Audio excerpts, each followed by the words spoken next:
Hello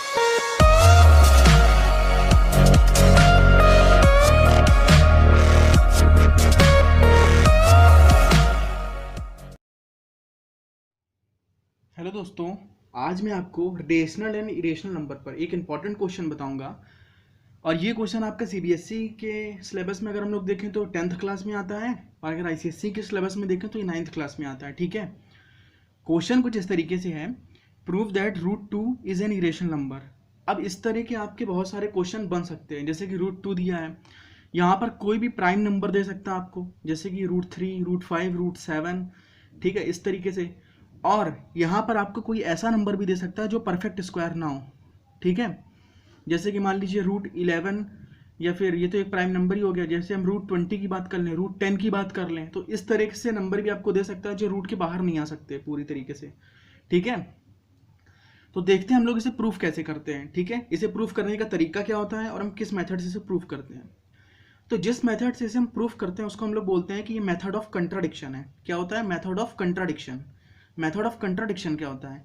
method of contradiction जो होता है ये एक ऐसा मेथड होता है जिसमें हम लोग क्या मान लेते हैं, जो हमें बोल रहा होता है उसका अपोजिट मान लेते हैं।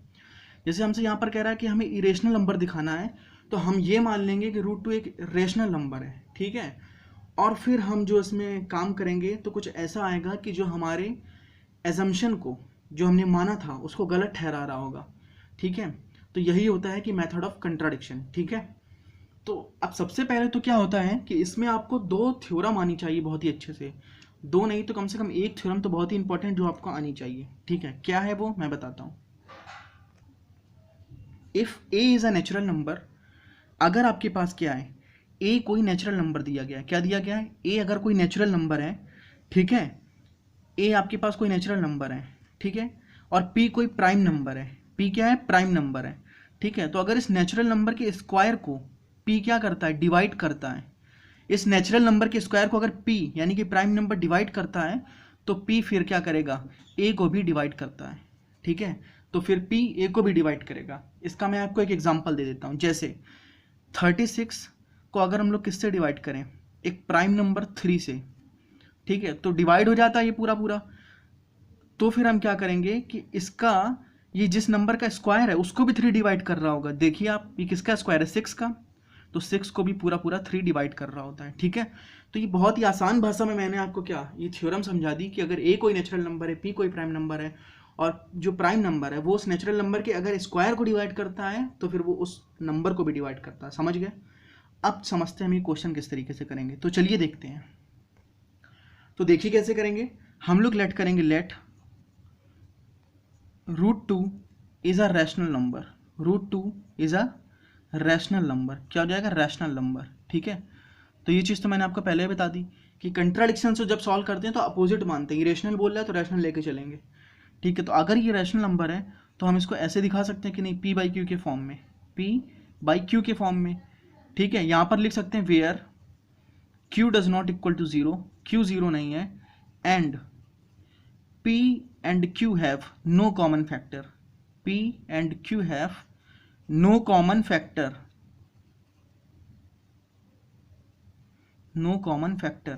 इसका मतलब क्या होता है कि p और q पे कोई भी कॉमन फैक्टर नहीं है, मतलब ये सिंपलेस्ट फॉर्म में लिखा हुआ है। जैसे आपके पास एक रैशनल नंबर होता है क्या? 5/10, तो अगर हम इसका सिंपलेस्ट फॉर्म लिखें तो 5 से भी कैंसिल हो जाएगा, तो 1/2। ठीक है, अब यहाँ पर इन दोनों में कोई भी कॉमन फैक्टर नहीं, इसीलिए आगे ये नहीं कट रहा है। ठीक है, तो इसी तरीके से p और q में कोई भी कॉमन फैक्टर नहीं है, ये सिंपलेस्ट फॉर्म में लिखा हुआ है। ठीक है, अब क्या करते हैं हम लोग? Squaring on both sides. Squaring on both sides, हमने दोनों तरफ स्क्वायर कर दिया, तो मेरा हो जाएगा 2 = p² अपॉन q²। हो जाएगा कि नहीं हो जाएगा? तो यहाँ से मेरे पास निकल कर आएगा p² बराबर 2q², p² बराबर 2q², ये निकल कर आएगा। तो यहाँ से मैं क्या कह सकता हूँ कि q² है वो 2 का मल्टीपल है। देखिए 2 के मल्टीपल की फॉर्म में लिखा हुआ है 2q², तो 2q² को, मेरा जो 2q² है, इसको 2 पूरा पूरा डिवाइड करेगा कि नहीं करेगा? कोई भी अगर 2 का मल्टीपल होगा तो 2 को वो 2 उसको डिवाइड करता है कि नहीं करता? आप ऐसे समझिए, 6 है तो 6 को हम क्या लिख सकते हैं? 2 × 3। अब इस पूरे नंबर को 2 पूरा पूरा डिवाइड करता है कि नहीं करता है? करता है। तो उसी तरीके से मेरे पास यहाँ पर लिखा हुआ है 2q², तो 2 डिवाइड करेगा 2q² को, और 2q² बराबर p² के, तो फिर 2p² को डिवाइड करेगा। तो मैं यहाँ क्या लिख सकता हूँ, 2 डिवाइड्स p², 2 डिवाइड्स p²। अब देखिए, अब मेरी थ्योरम यहाँ पर लगेगी। अगर आपको वो थ्योरम नहीं आती तो फिर आप ये क्वेश्चन नहीं कर पाएंगे। 2 डिवाइड्स p², 2 क्या है मेरे पास, एक प्राइम नंबर है, और p यहाँ पर क्या है, कोई भी नेचुरल नंबर है, ठीक है, p² कोई भी नेचुरल नंबर होगा। तो अगर 2 डिवाइड्स कर रहा है किसको, p² को, किसी नेचुरल नंबर के स्क्वायर को, तो 2 डिवाइड करेगा p को भी, ठीक है ना। दिस इंप्लाइज 2 डिवाइड्स p, ठीक है, ये चीज समझ गए। अब हम लोग ऐसे ही दिखा देंगे कि 2 डिवाइड करेगा q को भी, तो p और q के बीच में एक कॉमन फैक्टर में 2 मिल जाएगा, ठीक है। और फिर हम ये दिखा देंगे कि 2 is a common factor between p and q, और हमने तो माना था कि p और q में कोई भी कॉमन फैक्टर नहीं होगा। तो इसका मतलब है कि जो हमने माना था कि √2 एक रैशनल नंबर है, वो गलत था। इसका मतलब √2 एक रैशनल नंबर होगा। इस तरीके से हम इसे प्रूफ करते हैं। तो आइए देखते हैं अब क्या करेंगे। अब हम क्या करेंगे, अगर 2 p को डिवाइड कर रहा है, ठीक है, तो हम ये भी तो लिख सकते हैं कि p बराबर मेरे पास 2m है। क्यों, हमने कहा 2 डिवाइड कर रहा है p को, तो हम ये कह सकते हैं जो p है, ठीक है, जो p है ये 2 का मल्टीपल होगा, तभी तो 2 डिवाइड कर रहा होगा p को। तो p को हम 2m के फॉर्म में लिख सकते हैं, ठीक है। अब क्या करेंगे, दोनों साइड स्क्वायर कर देंगे, p² बराबर, यहाँ स्क्वायर करेंगे तो 4m² आ जाएगा। स्क्वायर क्यों किया हमने, क्योंकि यहाँ पर मेरे पास क्या दिया गया था, p² बराबर 2q²। इसको हम इक्वेशन फर्स्ट डाल लेते हैं, ठीक है। अब हम क्या करेंगे, putting the value of p² in equation first, ठीक है। तो जब रखेंगे तो p² की वैल्यू मेरे पास 4m² है, जब यहाँ रखेंगे तो क्या आ जाएगा, 4m² बराबर 2q²। अब इसे कैंसिल करेंगे तो मेरे पास आ जाएगा 2m² बराबर मेरे पास क्या आ जाएगा, q²। आ जाएगा कि नहीं आ जाएगा। तो अब मैं क्या कह सकता हूं कि 2m² लिखा हुआ है बराबर q² के, तो इस पूरे नंबर को 2 डिवाइड करेगा कि नहीं करेगा, करेगा। क्यों, क्योंकि ये 2 का मल्टीपल है, ठीक है, ठीक है। तो मेरा जो 2 होगा वो डिवाइड करेगा 2m² को, क्योंकि ये 2m² 2 का मल्टीपल है, तो उसको तो पूरा पूरा डिवाइड करेगा 2, और ये पूरा नंबर q² के बराबर है। तो फिर हम ये भी तो कह सकते हैं कि 2 q² को भी डिवाइड कर रहा होगा, क्योंकि ये नंबर इसके बराबर है। तो हम यहाँ लिखेंगे 2 डिवाइड्स q²। अब यहाँ फिर वही थ्योरम लगेगी कि अगर कोई प्राइम नंबर किसी नेचुरल नंबर के स्क्वायर को डिवाइड करता है तो वो उसको भी डिवाइड करता है। तो हम यहाँ लिख सकते हैं दिस इंप्लाइज 2 डिवाइड्स q, ठीक है, दिस इंप्लाइज 2 डिवाइड्स q। तो मैंने क्या कहा, 2 डिवाइड्स कर रहा है q को, ठीक है, और 2 डिवाइड कर रहा था p को भी। तो फिर जो 2 है वो p को भी डिवाइड कर रहा है, q को भी डिवाइड कर रहा है, तो p और q का कॉमन फैक्टर हो गया ना 2। और हमने तो माना था 2 और p और q का कोई भी कॉमन फैक्टर नहीं है।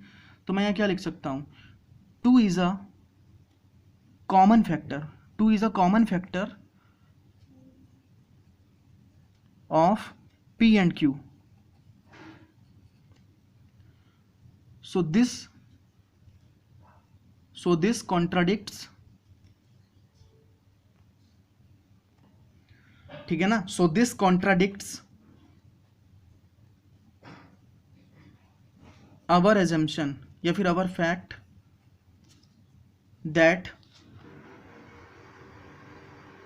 √2 is a rational number, √2 is a rational number, ठीक है ना, रैशनल नंबर।